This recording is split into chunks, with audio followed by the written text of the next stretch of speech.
Hello everyone, লাইফস্টাইলের আরও একটি নতুন ব্লগে আপনাদের সকলকে অনেক অনেক স্বাগত জানাই। আশা করি সকলে ভালো আছেন, সুস্থ আছেন, সাবধানে আছেন। আগামীকাল হচ্ছে লক্ষ্মী পুজো, তাই দুপুর দুপুর করে বেরিয়েছি, যাচ্ছি এখনও বাড়িতে। বাড়ি তো চলে এসেছি কালকে, কিন্তু কাল বাড়ি ফিরে তেমন আর ব্লগ করা হয়নি। আজ হচ্ছে লক্ষ্মী পুজোর দিন, সকাল সকাল স্নান টান সেরে চলে এসেছি বাজারে পুজোর জন্য কেনাকাটাগুলো করতে।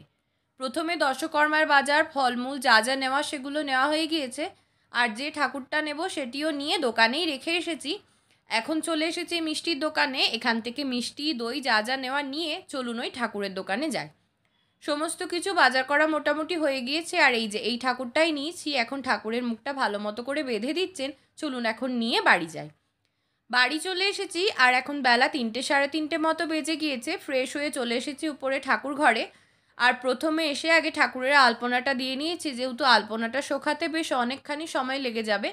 আর আজকে যেহেতু আমার সাথে সুস্মিতাও এসছে, তাই ও এখানে আমাকে পুজোর কাজে একটু সহযোগিতা করছিল। আর এদিকে আমি ঠাকুরের আসনটা প্রথমে রেডি করে নিচ্ছি। আসনে যা যা পাতা সেটা পেতে নিয়ে এখন অল্প একটু ফুল ছড়িয়ে দিয়ে তারপরে ঠাকুরকে ভালো মতো করে বসিয়ে নেব। তারপরে ঘট রেডি করা, বাকি যা যা জোগাড়জান্তি করা সেগুলো আস্তে আস্তে করব। যেহেতু পুজো তিথিটা একটু রাত করেই পড়েছে, তাই আমি ওই তিথি পড়বার একটু পরেই আমি পুজোটা করব, তাই হাতে বেশ অনেকখানি সময় রয়েছে, তাই আস্তে ধীরে এখন জোগাড়জান্তিগুলো করছি। এই যে এদিকে ঠাকুর বসানো তো হয়ে গিয়েছে, চলুন এখন ঘরটা রেডি করে ফেলি।